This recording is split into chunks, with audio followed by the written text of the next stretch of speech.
Have you ever noticed that the phrase separation of church and state can make people tense almost instantly?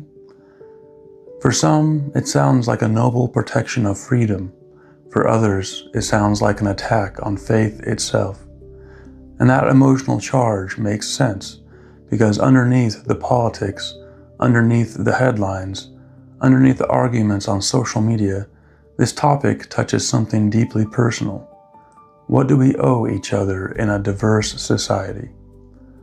How do we protect both conviction and coexistence? How do we honor what is sacred without turning power into a weapon? Today, I want to explore this topic with as much clarity and compassion as I can. Not to mock religion, not to flatten sincere differences, and not to turn this into a culture war shouting match, but to ask a wiser question. What if the separation of church and state is not hostility toward religion, but one of the most compassionate boundaries a society can create? Let's begin with an important clarification. The exact phrase, separation of church and state, is not written in the Constitution. What the First Amendment actually says is that Congress shall make no law respecting an establishment of religion or prohibiting the free exercise thereof.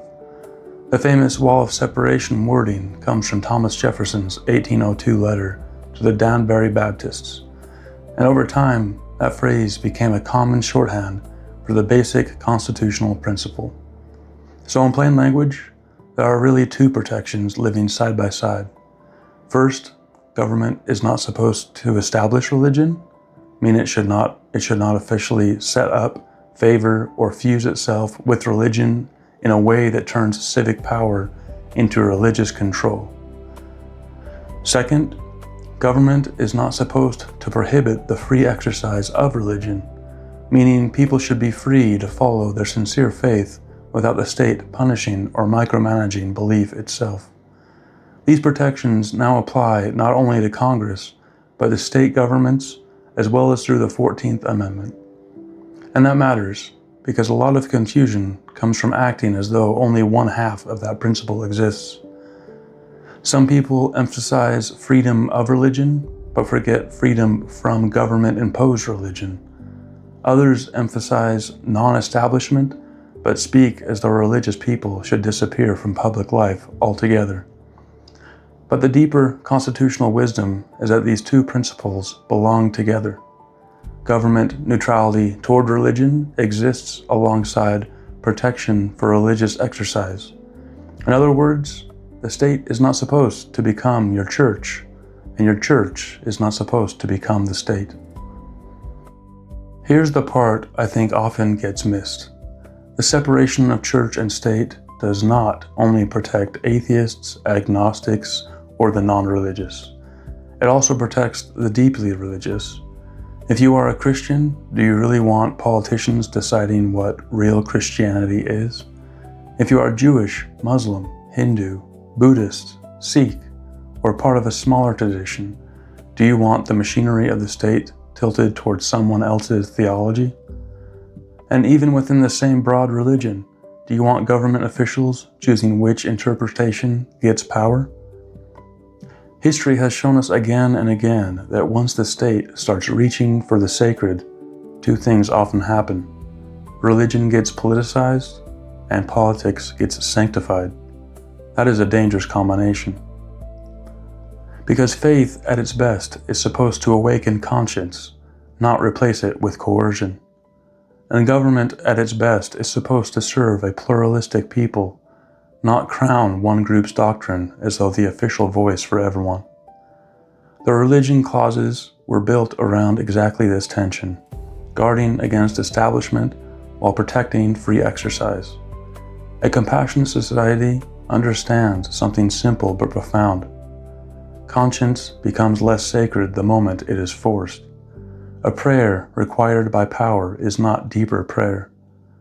A belief protected by coercion is not stronger belief. And a state that claims authority over the soul has already crossed a line it was never meant to cross. Compassion is often misunderstood as the absence of boundaries, but real compassion is not boundaryless. Real compassion knows that boundaries are often what make love livable. A healthy family needs boundaries. A healthy friendship needs boundaries. A healthy society needs boundaries too. And one of those boundaries is this: the government should not dominate the realm of ultimate meaning. Why? Because matters of worship, unbelief, prayer, doctrine, transcendence, salvation, doubt, and devotion are among the most intimate dimensions of human life. When the state intrudes there too aggressively, it does not create unity. It creates resentment, fear, performance, and spiritual distortion. That is why this principle can be understood not merely as a legal arrangement, but as a moral act of humility.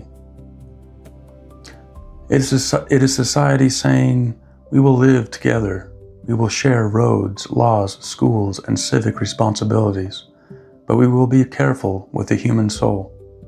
We will not hand Caesar the keys to conscience.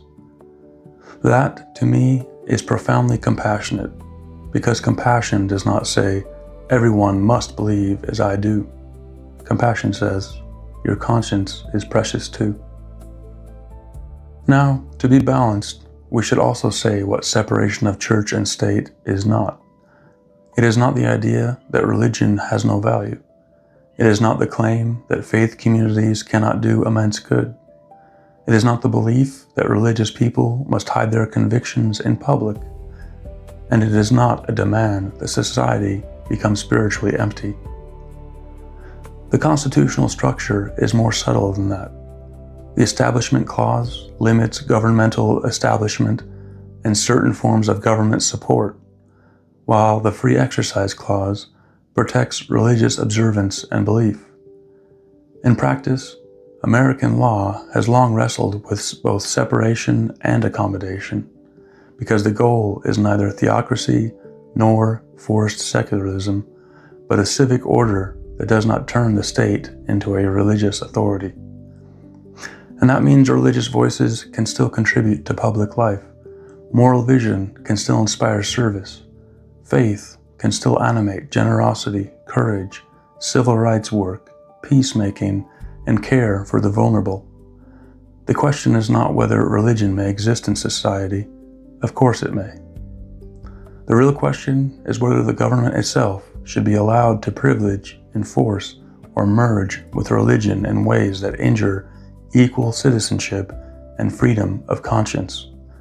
And I think the wisest answer is no. Here is the deeper insight.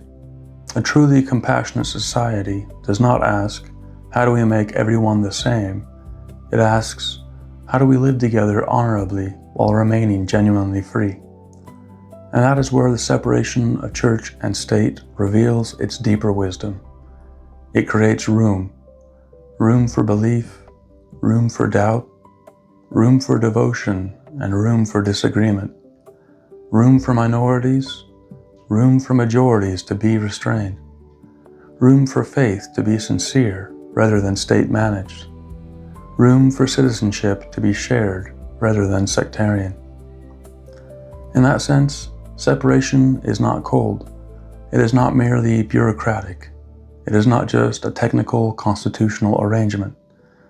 At its best, it is a form of social compassion, because it refuses to let one group use public power to dominate another group's deepest convictions, because it protects the devout from government interference, because it protects minorities from majoritarian pressure, because it protects the non-religious from imposed sacred language, and because it leaves the door open for genuine encounter rather than coerced conformity. The underlying constitutional framework is built around both non-establishment and free exercise, not one at the expense of the other. So maybe the separation of church and state is not a sign that society has lost its soul. Maybe it is one way a pluralistic society shows that it has one. If this topic has ever felt abstract, political, or overly legal, I hope this conversation has helped reveal the human heart inside it. Because at the center of this question is not just government and not just religion. At the center is the dignity of conscience, the freedom to seek truth, the freedom to worship, the freedom not to worship, and the responsibility to build a society where those freedoms can coexist without fear. That is not weakness, that is wisdom, and that is compassion. If this reflection resonated with you, let me know in the comments. What do you think a compassionate society owes to conscience? And if you'd like more conversations on wisdom, compassion, freedom, meaning, and how we live well together, please like, subscribe, and share this with someone who would enjoy a more thoughtful approach to difficult topics. Thank you for being here. I really appreciate it, and I'll see you in the next video.